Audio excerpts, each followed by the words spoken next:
membuang sampah pada tempatnya. Terus apa lagi? Menjaga kesehatan. Nah, itu nanti kalian tuliskan di sini. Nanti kita akan diskusikan yang mana yang akan kita terapkan untuk keyakinan kelas 5.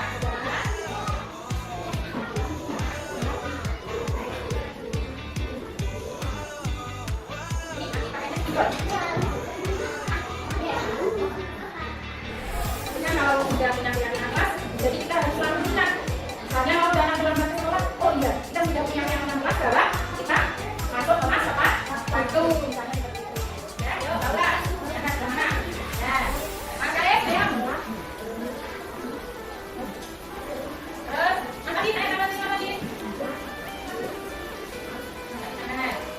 Nah, masih dah? Lagi, masih dah?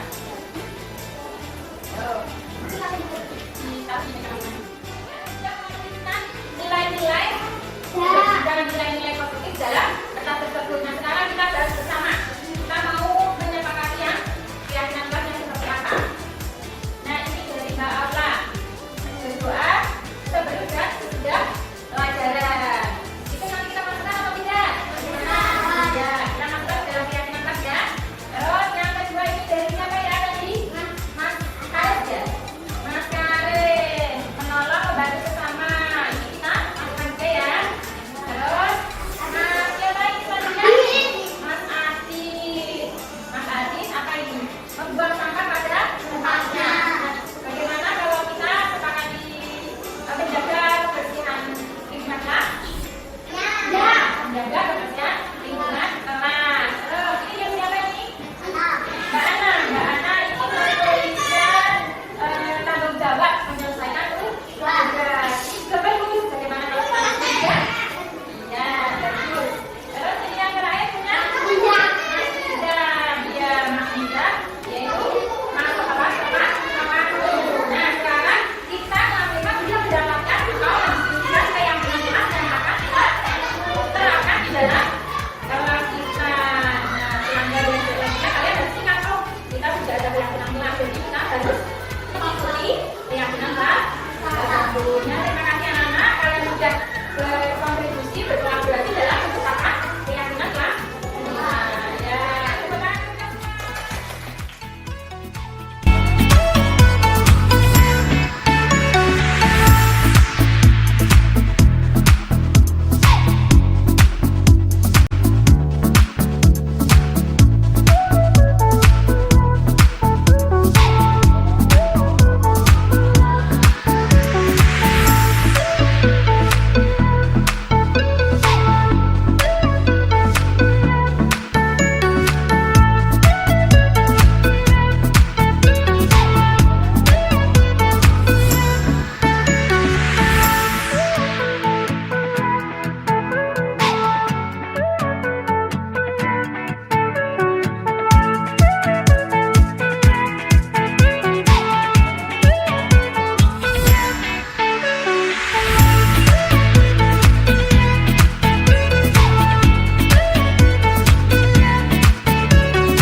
Assalamualaikum warahmatullahi wabarakatuh.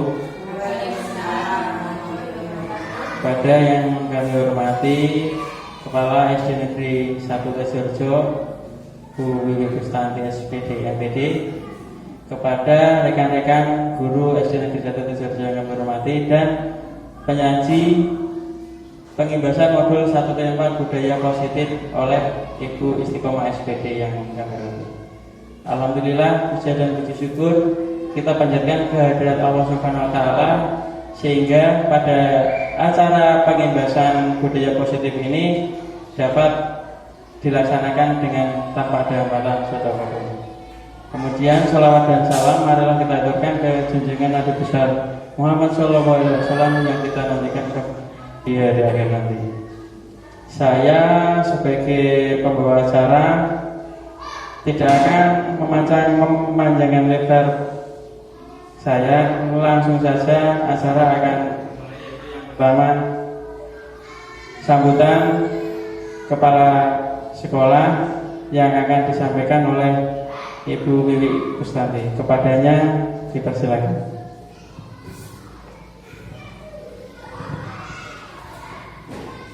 Terima kasih atas waktunya. Assalamualaikum warahmatullahi wabarakatuh.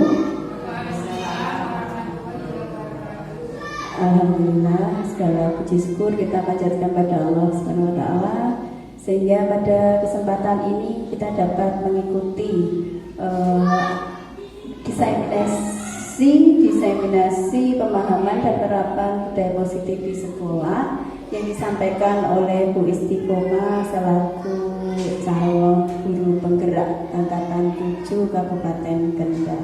Semoga kegiatan ini dapat bermanfaat untuk sekolah SD 1 Tejorejo dan juga bisa bermanfaat bagi Bapak dan Ibu guru di SD 1 Tejorejo.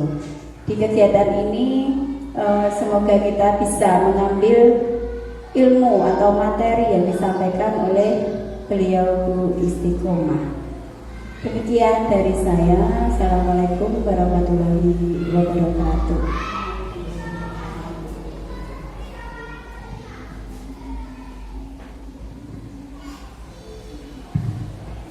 Terima kasih untuk sambutannya.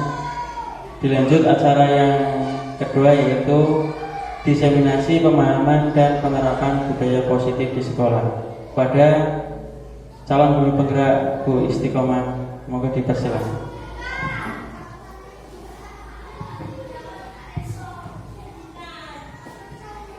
Bismillahirrahmanirrahim. Assalamualaikum warahmatullahi wabarakatuh. Kepada yang terhormat Ibu Kepala Sekolah SD Negeri 1 Tejorejo, yang kami hormati Bapak Ibu Guru SD Negeri 1 Tejorejo, syukur alhamdulillah kita panjatkan kepada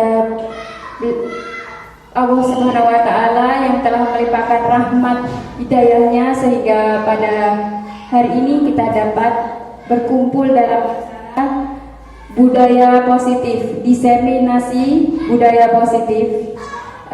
Sholawat serta salam kita haturkan kepada junjungan kita Nabi Agung Muhammad Sallallahu Alaihi Wasallam yang telah kita nantikan syafaatnya di yaumul qiyamah. Amin amin ya robbal alamin. Bapak Ibu yang saya hormati, pertama-tama izinkanlah saya untuk mengucapkan terima kasih yang sebesar-besarnya atas kesempatan yang telah diberikan kepada saya, baik itu waktu maupun tempat dan kehadiran Bapak Ibu untuk menghadiri acara diseminasi pemahaman dan penerapan budaya positif di sekolah. Bapak Ibu yang saya hormati, salam bahagia, selamat datang Bapak Ibu guru hebat. Mari di sini kita belajar bersama, berkolaborasi, saling mendukung demi mewujudkan disiplin positif di sekolah tercinta yaitu SD Negeri 1 Tejorejo. Bapak Ibu yang kami hormati, tujuan diseminasi budaya positif pada hari ini yaitu yang pertama, saya akan berbagi konsep budaya positif, dan juga yang kedua yaitu berbagi pengalaman penerapan budaya positif di sekolah. Saya sebagai calon guru penggerak sudah melaksanakan pendidikan selama 2 bulan dan pada hari ini saya akan melakukan diseminasi di sekolah kita. Bapak Ibu yang kami hormati, kalau kita mendengar kata budaya positif itu sebenarnya apa ya Bapak Ibu? Apakah itu budaya positif? Apa yang terlintas di benak kita ya? Tentunya pembiasaan atau kebiasaan-kebiasaan di sekolah yang positif ya. Nah, di sini budaya positif adalah perwujudan nilai-nilai keyakinan dan kebiasaan-kebiasaan baik di sekolah yang berpihak kepada murid, agar murid dapat berkembang menjadi pribadi yang memiliki karakter profil pelajar Pancasila. Nah, sebenarnya budaya positif ini sudah kita lakukan dalam keseharian kita di sekolah, baik di kelas. Seperti kalau hari Senin kita biasa melakukan upacara, terus seperti kalau hari Selasa ada pembiasaan pembacaan Asmaul Husna, kalau hari Rabu ada senam. Nah, itu merupakan salah satu contoh penerapan budaya positif. Budaya positif ini diawali dengan perubahan paradigma tentang teori kontrol. Nah, Bapak Ibu, sebelum kita membicarakan apa itu perubahan paradigma tentang teori kontrol, di sini saya akan menyampaikan konsep budaya positif. Yang pertama, disiplin positif dan nilai-nilai kebajikan universal. Yang kedua, teori motivasi, hukuman dan penghargaan, serta restitusi. Yang ketiga yaitu keyakinan kelas. Yang keempat, kebutuhan dasar manusia. Yang kelima, restitusi 5 posisi kontrol. Dan yang keenam yaitu segitiga restitusi. Yaitu itu adalah konsep-konsep yang ada dalam budaya positif. Nah, yang pertama kita akan membicarakan disiplin positif dan nilai-nilai kebijakan universal. Nah, sebelumnya Bapak Ibu, saya ingin bermain dengan Bapak Ibu tentang permainan cobalah buka. Nah, di sini ada A adalah Anda dan B adalah rekan Anda. Misalnya Bu Sri Mulyani menjadi A dan Bu Yus menjadi pihak B. Nah, tugasnya Bu Sri Mulyani apa? Coba Bu Sri Mulyani, kita mengepalkan tangan kita. Bayangkan saja, di dalam kepalan tangan kita itu ada sesuatu yang sangat berharga yang dimiliki oleh Bu Sri Mulyani. Terus pihak B, Bu Yus, coba untuk merayu, membujuk Bu Sri agar melepaskan, membuka kepalan tangan Bu Sri. Monggo bisa dipraktekkan ya Bu. Genggam yang erat. Di sini ada sesuatu yang sangat berharga Bu. Ya. Kira-kira Ibu mau membuka apa tidak dengan bujuk dan rayuan dari Bu Yus? Iya, ini sangat berharga.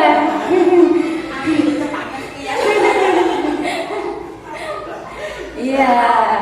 Nah, kira-kira apa yang terjadi ya Bapak Ibu? Setelah tadi Bu Yus mencoba merayu Bu Sri dengan bujuk rayunya, entah itu dengan bujukan uang atau kata-kata, ya apa yang terjadi ya Bu? Apakah Bu Sri mau membuka kepalan tangan Bu Sri? Genggaman tangan Bu Sri tetap kuat. Bu Sri tetap mempertahankan genggamannya. Nah, sedangkan Bu Yus juga sama, kekeh mau membuka genggaman tangannya Bu Sri. Nah, di sini sebenarnya itu adalah termasuk teori kontrol. Tadi Bu Sri tidak mau membuka genggaman tangannya karena alasannya rahasia. Iya Bu, rahasia. Ini barang pribadi saya, berharga saya. Tentu orang lain tidak boleh untuk mengetahuinya. Nah, dalam kegiatan ini sesungguhnya siapa yang memegang kendali atau kontrol untuk membuka atau menutup kepalan tangan tersebut? Apakah Bu Sri ataukah Bu Yus? Iya, tentu saja Bu Sri Mulyani yang mengontrol dirinya mau membuka atau tidak. Nah, di sini kita ambil kesimpulan kita sendiri yang memegang kontrol terhadap diri kita. Entah itu kita mau berbuat bagaimana, itu tergantung dari diri kita. Nah, Bapak Ibu, itu adalah sebuah ilustrasi kita terhadap teori kontrol. Untuk menciptakan budaya positif di sekolah yang tentunya harus berpihak kepada murid, hal ini diawali dengan cara kita merubah cara pandang kita terhadap murid itu sendiri. Nah, teori kontrol ini dapat digunakan guru ketika menghadapi muridnya. Dr. William Glasser, teori ini meluruskan beberapa miskonsepsi tentang makna kontrol itu sendiri. Nah, di sini digambarkan miskonsepsi tentang teori kontrol. Yang pertama, ilusi guru mengontrol muridnya. Nah, Bapak Ibu, dalam keseharian kita kadang sering berpikir kita dapat mengontrol murid kita. Kita dapat membuat murid kita melakukan apa yang kita inginkan. Nah, sebenarnya itu tidak bisa, Ibu. Kenapa? Karena sebenarnya murid itu bukan kita yang mengontrol, tapi murid itu mempunyai keinginan sendiri. Beliau mengizinkan kita untuk mengontrol mereka. Kalau mereka tidak mau, ya tidak akan terjadi gitu. Terus ilusi bahwa kritik dan membuat rasa bersalah mampu menguatkan karakter. Ini juga sebenarnya tidak baik, Ibu. Karena apa? Kalau kita membuat murid kita menjadi seseorang dengan mempunyai rasa bersalah itu, tentunya murid akan merasa menjadi seseorang yang gagal, merasa tidak mampu. Nah, itu efeknya juga tidak bagus. Kemudian ilusi bahwa semua penguatan positif, efektif, dan bermanfaat. Nah, kita dalam keseharian kadang juga memberikan penguatan yang seperti memberikan penghargaan. Kalau murid kita mendapatkan nilai 100, kita memberikan penghargaan, itu juga tidak baik. Terus ilusi bahwa orang dewasa berhak memaksa. Nah, ini sebenarnya juga tidak baik ya, Bu. Karena kalau kita memaksa murid kita, sama halnya seperti kita dipaksa, tentunya kita juga tidak akan mau.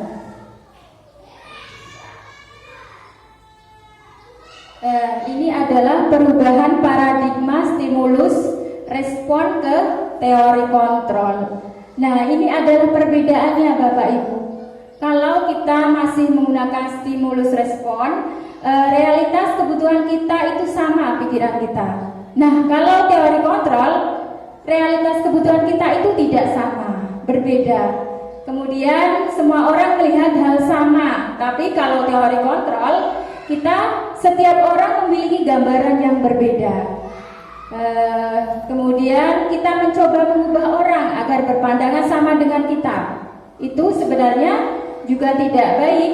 Dalam teori kontrol, kita harus berusaha memahami pandangan orang lain tentang dunia. Kemudian perilaku buruk dilihat sebagai suatu kesalahan. Kalau teori kontrol, kita semua perilaku memiliki tujuannya.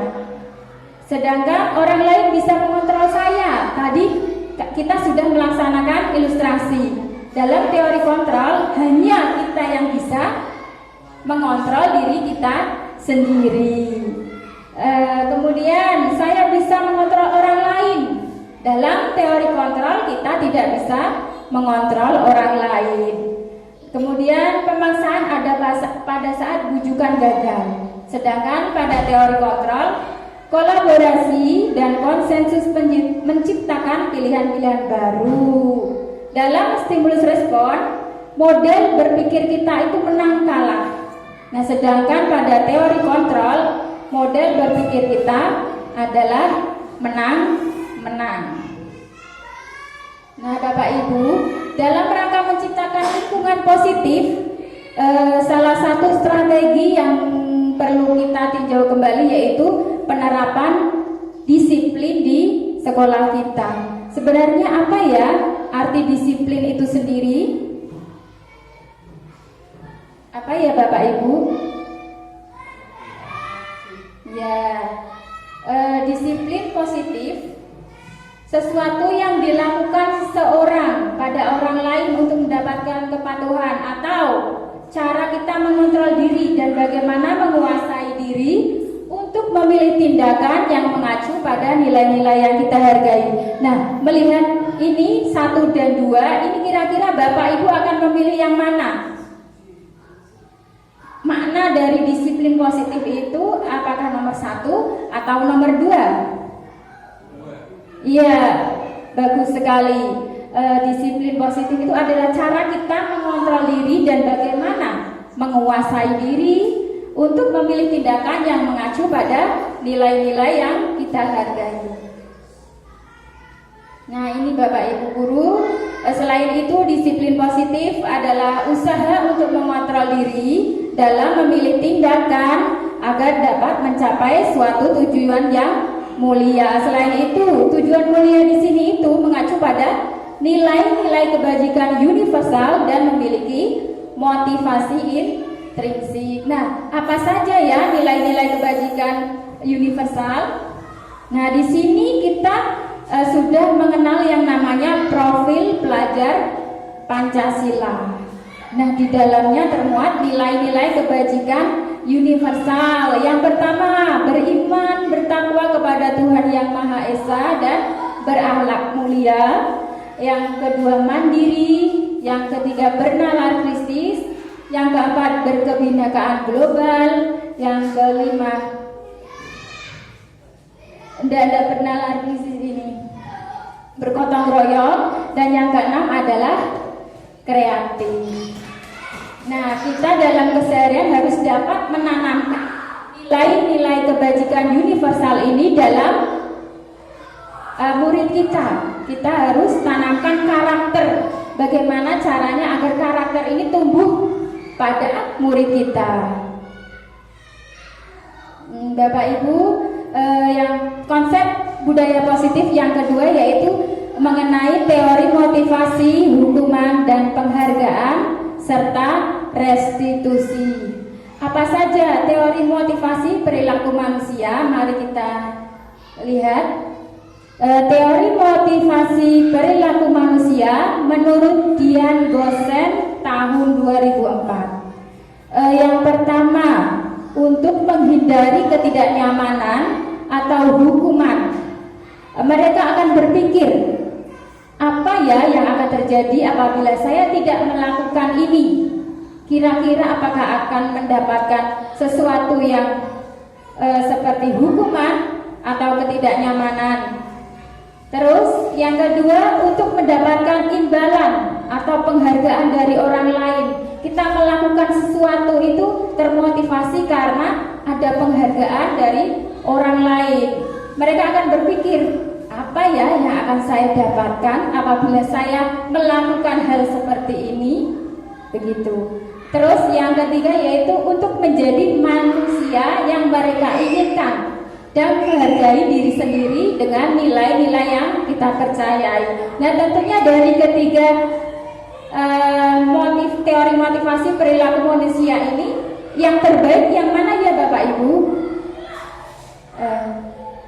Dari ketiga ini tentunya yang paling baik yang nomor 3, karena untuk menjadi orang yang mereka inginkan dan menghargai diri sendiri dengan nilai-nilai yang mereka percaya. Nah, itu adalah tujuan dari budaya positif, termasuk motivasi dari intrinsik manusia tersebut. Nah, Bapak Ibu, kemudian apa hukuman dan penghargaan?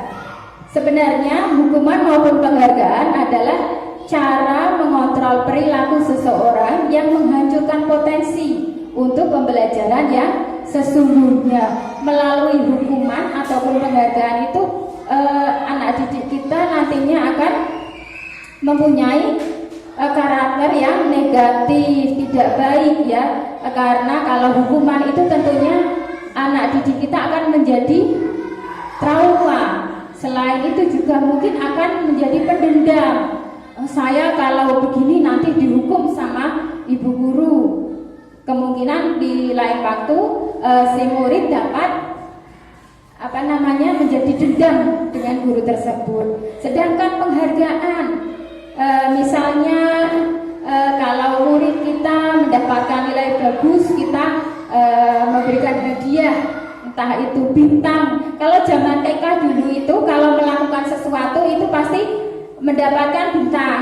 Ada yang dapat 4, ada yang dapat 3. Nah itu sebenarnya kurang bagus ya Bapak Ibu, karena itu nanti akan membuat murid tergantung. Saya harus melakukan ini karena akan mendapatkan penghargaan, nanti saya dapat bintang 4 gitu. Nah sedangkan murid yang tidak bisa mendapatkan bintang maksimal, nah dia akan merasa gagal, merasa kecewa. Kemudian restitusi.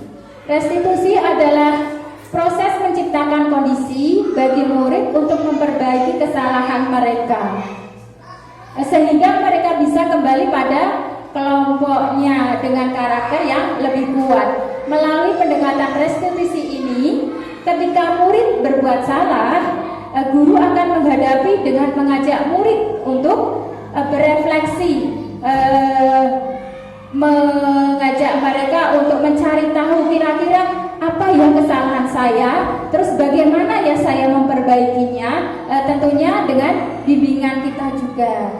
Nah, restitusi ini lebih baik di antara hukuman, penghargaan. Sebagai guru kita sebaiknya kita terapkan restitusi ini ke dalam keseharian kita dalam menghadapi murid. Kemudian, apa perbedaan hukuman, konsekuensi, dan restitusi Bapak Ibu? Apa ya perbedaannya? Nah kalau hukuman itu bersifat tidak terencana, tiba-tiba. Misalnya ada murid yang terlambat masuk sekolah, masuk kelas. Kita sebagai guru sering dalam keseharian kadang kita menghukum murid tersebut, misalnya untuk lari lapangan atau disuruh membersihkan halaman. Nah itu bersifat tiba-tiba, tidak terencana, dan juga bersifat satu arah karena hukuman itu berasal dari guru dan itu tanpa kesepakatan. Murid tidak tahu dan harus menerima. Nah, kadang berupa fisik maupun psikisnya. Hukuman itu dapat berupa fisik, misal tadi itu murid disuruh lari-lari. Nah, kalau psikis itu kadang kita memberi hukumannya itu melalui verbal, ungkapan kita, bahasa kita. Begitu Bapak Ibu. Terus konsekuensi ini sudah terencana atau sudah disepakati antara kita sebagai muridnya. Selain itu diberikan berdasarkan suatu data yang umumnya dapat diukur. Kemudian kalau restitusi ini seperti tadi yang saya sampaikan bahwa proses menciptakan kondisi bagi murid untuk mencari solusi dan memperbaiki kesalahan mereka. Nah Bapak Ibu, sekarang ada beberapa pernyataan. Nah ini termasuk hukumankah atau konsekuensi. Yang pertama, mencatat 100 kali di dalam buku kalimat saya tidak akan terlambat lagi karena terlambat ke sekolah. Muridnya terlambat, terus sebagai guru menyuruh muridnya untuk menulis. Saya tidak akan terlambat lagi. Nah, ini kira-kira hukuman atau konsekuensi ya Bapak Ibu? Iya, ini adalah hukuman. Karena apa? Seperti yang tadi saya sampaikan, itu tiba-tiba tanpa kesepakatan. Terus yang kedua, lari mengelilingi lapangan basket 2 kali sehingga terlambat hadir di sekolah. Ini termasuk hukuman atau konsekuensi Bapak Ibu? Ya, jelas sekali di sini ya Bapak Ibu. Terlambat langsung diberi hukuman, lari mengelilingi lapangan. Yang ketiga, membersihkan coretan yang dibuatnya di meja tulis. Iya, ini adalah bentuk konsekuensi. Murid mencoret-coret meja, jadi dia harus memperbaiki kesalahannya dengan membersihkan coretan dia. Apa yang tadi dia lakukan harus diperbaiki. Yang keempat, murid diminta untuk push up 15 kali karena tidak menggunakan masker ke sekolah. Iya, jelas sekali ya Bapak Ibu, ini adalah suatu hukuman. Terus yang kelima, menggantikan kertas tugas teman yang telah dicoret-coret. Iya, konsekuensi dia sudah melakukan kesalahan, yaitu mencoret-coret kertas temannya, dan konsekuensinya harus menggantinya. Kemudian ini Bapak Ibu, berjemur di lapangan basket pada pukul 12 siang karena mengobrol dengan teman. Hukuman, iya. Terus lanjut, membersihkan tumpahan air di meja tulis karena tersenggol pada saat belajar. Iya, ini adalah konsekuensi atas perbuatan yang kita lakukan. Terus ini Ibu, lari mengelilingi lapangan basket 2 kali karena terlambat 10 menit untuk pelajaran PJOK. Ayo, apa ini Bapak Ibu? Lari mengelilingi lapangan basket 2 kali karena terlambat 10 menit dalam pelajaran PJOK. Pada saat itu kan sedang pelajaran PJOK, sehingga ini maksudnya adalah konsekuensi anak tersebut terlambat pada pelajaran olahraga, sehingga mendapatkan konsekuensi mengelilingi lapangan. Beda halnya kalau anak tersebut terlambat masuk kelas pada saat jam pelajaran kelas biasa. Nah, kalau ini kan memang sedang pelajaran olahraga. Kemudian kawan terus disuruh ibu guru untuk membersihkan WC. Iya, ini adalah hukuman. Terus yang terakhir, berdiri di depan kelas sambil mengangkat kaki 1 karena tidak bisa menjawab pertanyaan. Ini dulu saya sering Bapak Ibu, pada saat saya masih SD kelas 2 itu saya sering mengalaminya seperti ini. Bila saya tidak dapat menjawab, maka saya diberi hukuman seperti ini, disuruh berdiri di depan kelas dengan mengangkat kaki 1. Nah, dari sini Bapak Ibu sudah bisa melihat perbedaan antara hukuman dan konsekuensi. Nah, kita lanjut konsep budaya positif yang ketiga, yaitu keyakinan kelas. Mengapa ya Bapak Ibu? Mengapa keyakinan kelas ya? Bukannya peraturan kelas ya?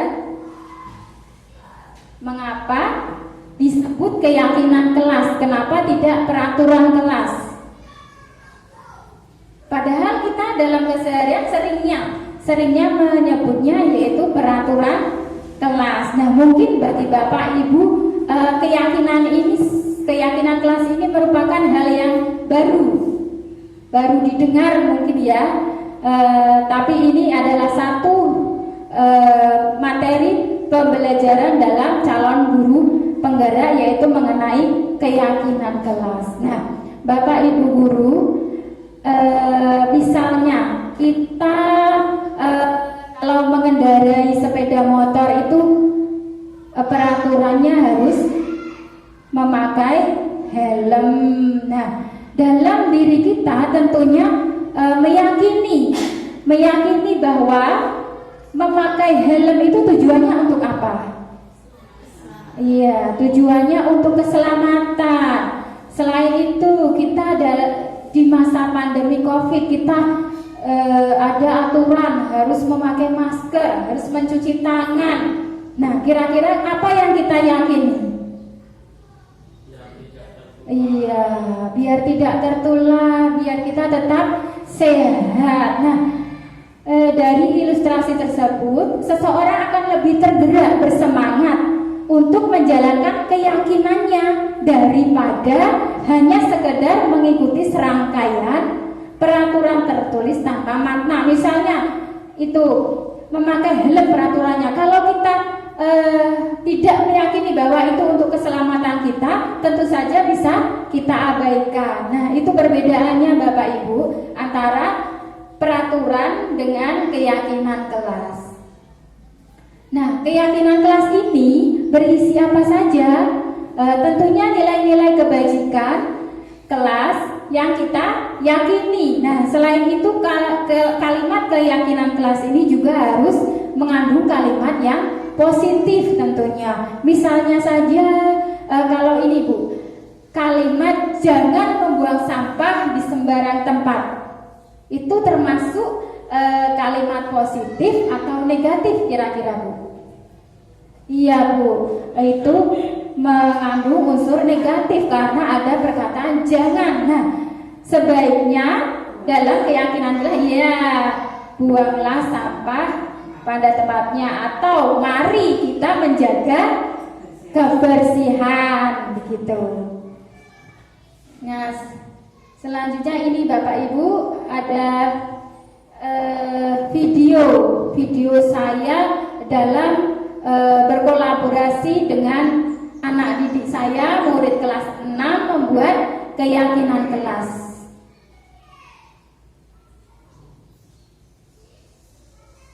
Tidak masuk ya Pak?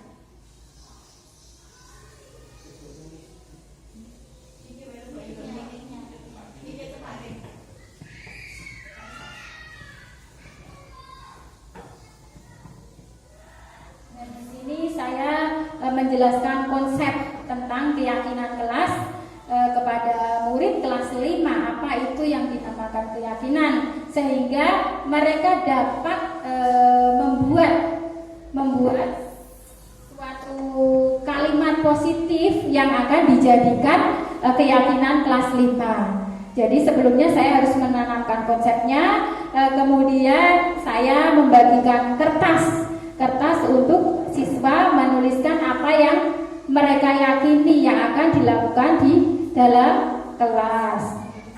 Kemudian setelah itu saya meminta anak didik untuk menempelkannya ke dalam suatu kertas Arturo. Nah, di sana dijadikan keyakinan kelas. Sebelumnya kita menyepakati, kita bersepakat dulu kira-kira kalimat positif mana yang akan dijadikan sebagai keyakinan kelas 5. Dan mereka sangat senang, sangat gembira, sangat antusias, sehingga dalam keseharian mereka kalau ingin melakukan pelanggaran atau kesalahan, mereka akan mengingat kembali, oh iya, keyakinan saya seperti ini, sehingga saya tidak akan melanggar.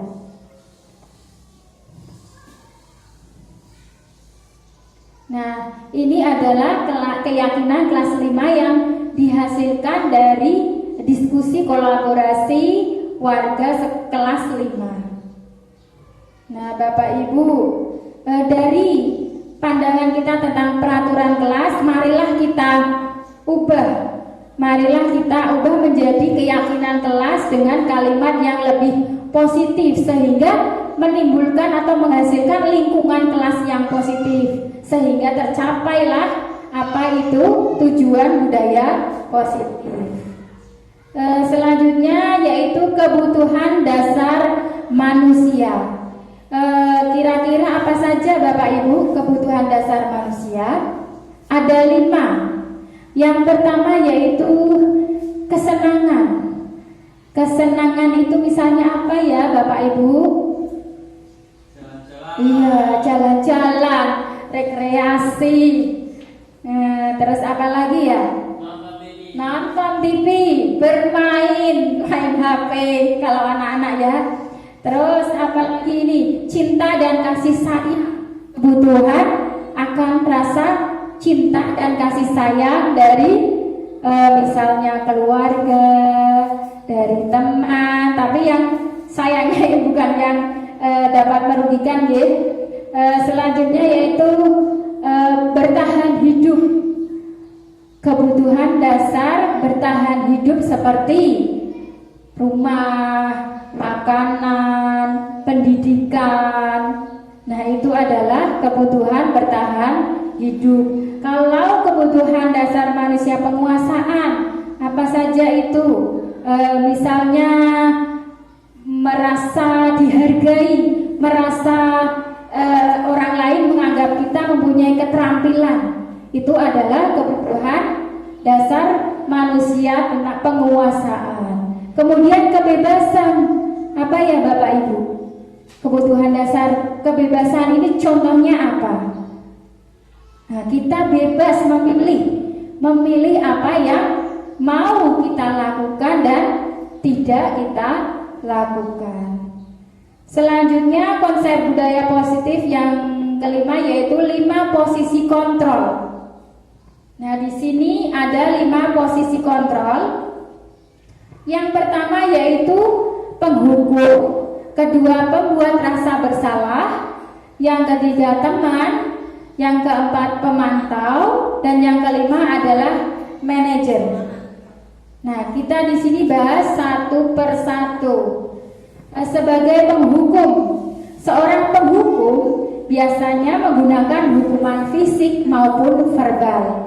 Hukuman fisik misalnya murid disuruh lari lapangan karena melakukan kesalahan. Hukuman verbal itu melalui kata-kata yang dapat menyakiti perasaan seorang murid. Nah, misalnya di sini perkataannya begini, terlambat lagi, pasti terlambat lagi, selalu datang terlambat, kapan bisa datang tepat waktu. Nah, kira-kira murid kita mendengarkan seorang guru mengatakan seperti itu, bagaimana perasaan murid ketika mendengarnya? Bagaimana Bapak Ibu? Tentunya murid merasa takut, murid merasa marah, dan malah bisa menjadi seorang anak yang pendendam.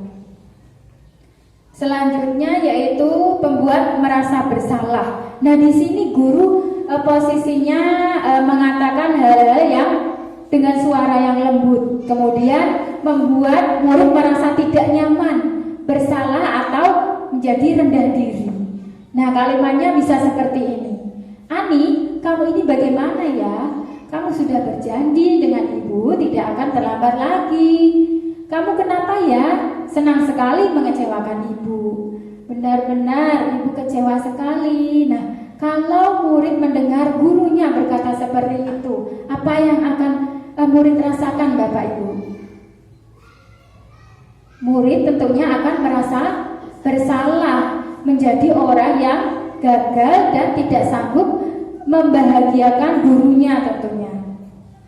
Kemudian posisi kita sebagai seorang teman, guru pada posisi ini tidak akan menyakiti murid, namun akan tetap berupaya mengontrol murid melalui persuasi. Kalimatnya bisa seperti ini. Ani, ayolah, bagaimana sih kamu? Kemarin kamu sudah janji ke bapak bukan? Kenapa terlambat lagi? Sambil tertawa, tapi ekspresinya sambil tertawa ringan. ya sudah tidak apa-apa, duduk dulu sana, nanti Pak Guru bantu. Iya, sambil tersenyum-senyum seperti kita sedang berkomunikasi dengan teman kita. Gayanya kita biasanya kan tertawa-tawa begitu. Kira-kira apa yang akan terjadi kalau seorang guru bersikap seperti itu, Bapak Ibu? Murid tentu akan merasa senang, akrab dengan gurunya. Namun itu menjadi ketergantungan karena mereka akan berpikir, kalau saya melakukan kesalahan nanti Bapak atau Ibu guru akan membantu saya, karena merasa dijadikan sebagai teman begitu. Kemudian posisi selanjutnya yaitu sebagai pemantau. Nah, guru pada saat mengawasi sangat mengandalkan perhitungan, catatan, data yang dapat digunakan sebagai bukti atas perilaku seseorang. Nah, misalnya di sini kalimatnya seperti ini. Adi, kamu terlambat 15 menit. Apakah kamu sudah mengerti konsekuensi yang harus dilakukan bila terlambat? Nah, di sini murid akan merasa memahami konsekuensi yang harus dijalankan karena telah melanggar suatu peraturan. Nah, ini adalah posisi kita sebagai pemantau. Kemudian sebagai manajer. Pada posisi manajer, guru akan mengembalikan tanggung jawab pada murid itu sendiri untuk mencari jalan keluar atas permasalahannya, tentunya dengan bimbingan Bapak dan Ibu guru. Nah, contoh kalimatnya seperti ini. Apa yang kita yakini, Nak? Atau apakah kamu meyakininya? Nah, sehingga ketika murid mendengarkan kalimat tersebut dari Bapak Ibu gurunya, murid akan menjadi pribadi yang lebih mandiri, merdeka, dan bertanggung jawab atas segala perilaku serta sikapnya. Nah, ini akan menciptakan budaya positif di lingkungan sekolah kita yang aman dan nyaman. Nah, Bapak Ibu guru, kira-kira kita selama ini berada di posisi yang mana? Apakah sebagai penghukum? Apakah sebagai pemantau?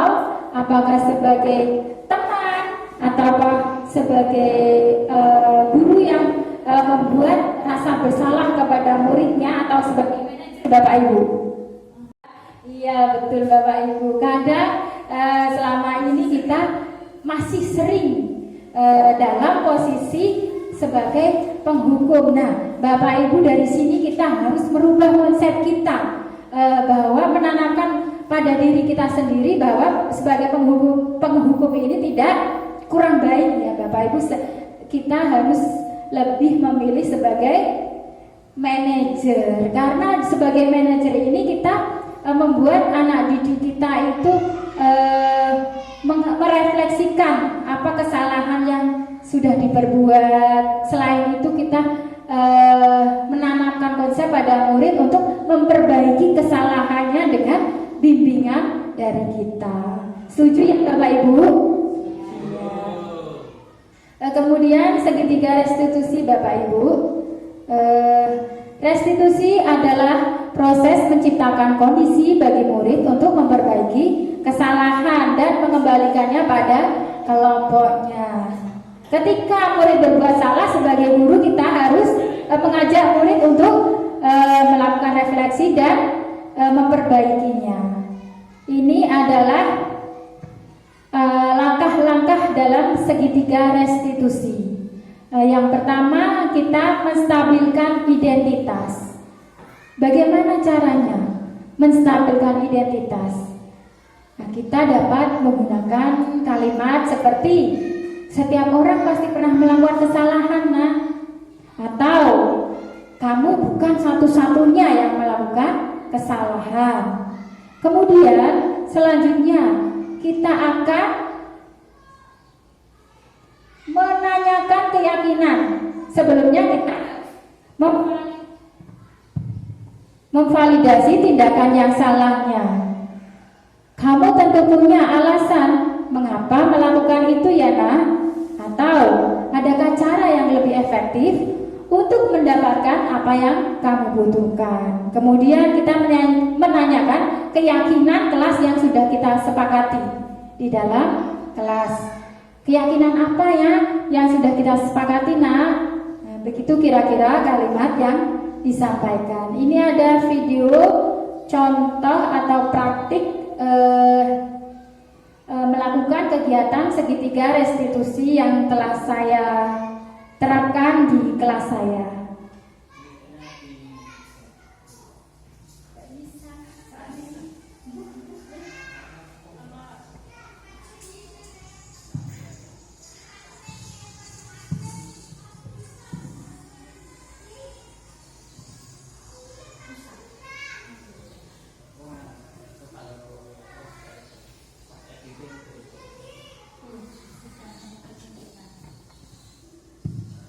Nah, di sini saya ada murid yang terlambat datang ke sekolah.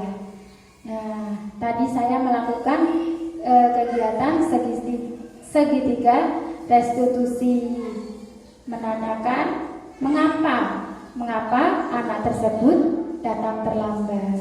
Kemudian dari murid menjelaskan bahwa anak tersebut terlambat karena membantu orang tua.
Tadi saya sudah menayangkan video penerapan segitiga restitusi di kelas saya.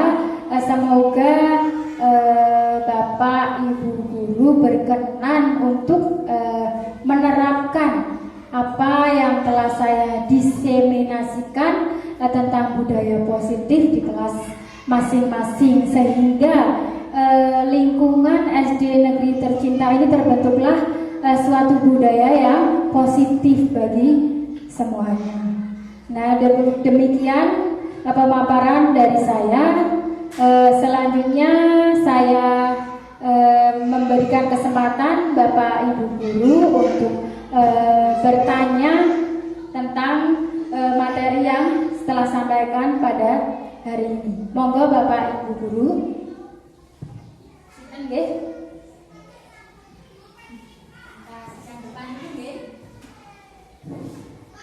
Terima kasih waktu yang diberikan kepada saya. Setelah mendengarkan penjelasan dari Ibu penyaji, saya tentang hukuman dan konsekuensi, saya mau menanyakan bagaimana cara menghadapi murid yang sering tidak masuk kelas ke sekolah. Terima kasih. Wassalamualaikum. Bapak Ibu, tadi pertanyaan dari Bu Yus Roton tentang bagaimana menghadapi murid yang sering tidak masuk kelas. Biasanya kita sering menjumpai di dalam kelas ada 1 atau 2 orang murid yang sering dalam seminggu itu bisa 3 kali, bahkan bisa 4 kali tidak masuk kelas. Kebetulan di kelas saya ada 1 siswa yang seperti itu. Nah, bagaimana cara kita menghadapinya? Yaitu dengan cara menggunakan segitiga restitusi tadi itu ya Bapak Ibu, kita melakukan pendekatan restitusi, menanyakan kepada murid alasan mengapa pada saat mereka berangkat, kita tanyakan alasannya mengapa ya murid tersebut tidak berangkat selama beberapa hari. Nah, kemungkinan murid akan menyampaikan, ini alasannya Bu, saya kalau di kelas saya ini ada alasannya begini, saya tidak masuk karena saya bangunnya kesiangan, sehingga saya kalau mau masuk kesiangan nanti ibu akan marah, sehingga saya akan memilih tidak masuk kelas. Nah, dari situ kita mendapatkan akar permasalahan mengapa siswa tersebut sering tidak masuk kelas. Nah, kemudian kita melakukan pendekatan. Nah, kira-kira bagaimana ya Nak kalau kamu terlambat ke sekolah, kamu bangun kesiangan dan tidak mengikuti kelas atau tidak masuk. Nah, bagaimana caranya agar kita tidak bangun kesiangan? Kan tadi alasannya tidak masuk kelas karena bangun kesiangan. Nah, kita melakukan pendekatan, memberikan keyakinan kenapa anak tersebut bangun kesiangan. Misalnya mereka menjawabnya karena saya nonton HP sampai malam Bu. Biasanya kan anak sering nonton HP sampai malam. Nah, dari situ kita membimbing, memberi pengarahan bagaimana caranya anak tersebut memperbaiki kesalahan. Kalau begini bagaimana ya Nak? Misalnya kamu nonton TV-nya, nonton HP-nya dikurangi sehingga kamu tidurnya lebih awal dan tidak bangun kesiangan, sehingga tidak menjadi alasan untuk tidak masuk ke kelas. Mungkin kalau di kelasnya Bu Yusrodon ada alasan lain, misalnya sakit. Nah, kalau sakit kan memang tidak bisa kita sudah harus kita kita harus toleran karena ini karena sakit tidak maksudnya. Nah, ada juga ya diajak pergi orang tuanya. Nah, dari situ kita melakukan pendekatan restitusi. Kira-kira bagaimana kalau anak tersebut melakukan misalnya itu tidak masuk kelas itu karena apa Bu? Diajak orang tua, kita beri pengarahan kira-kira hal itu benar atau tidak. Terus kita bimbing anak tersebut untuk memperbaiki kesalahannya. Nah, seperti itu Ibu Bu Yus. Ya. Kemudian siapa lagi ya?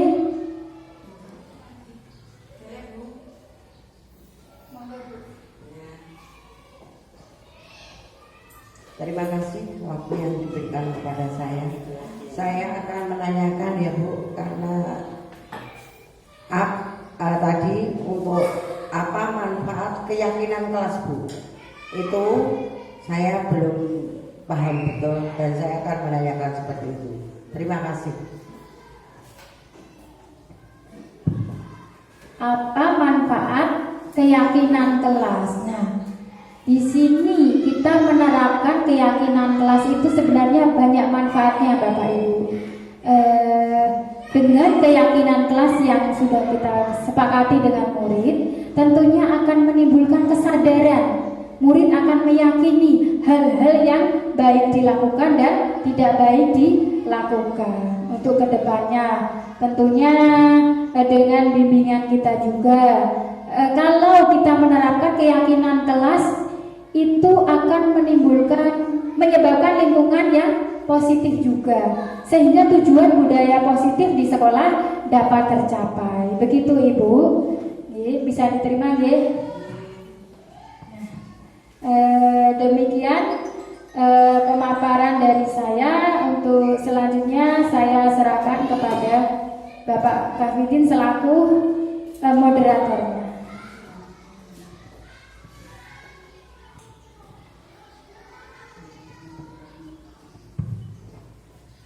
Terima kasih kepada Bu Istiqomah telah memberikan penerangan kepada kita agar kita lebih mengedepankan lebih mengutamakan siswa. Demikian acara diseminasi budaya positif di SD Negeri 1 Tejorejo. Semoga kegiatan ini bermanfaat untuk kita, untuk SD juga untuk murid tercinta. Sekian dari kami. Assalamualaikum warahmatullahi wabarakatuh.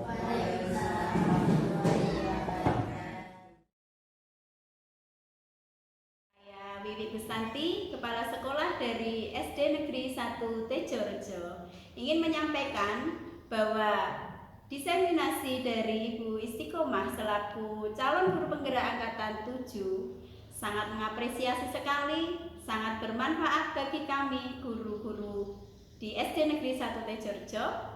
Hasil dari diseminasi tentang budaya positif yang sudah diaplikasikan oleh Bu Istiqomah di kelas sangat memberi manfaat dan masukan bagi guru lain agar bisa diterapkan di kelasnya masing-masing. Tetap pertahankan dan jadilah yang terbaik untuk siswa SD 1 Tejorejo. Assalamualaikum warahmatullahi wabarakatuh.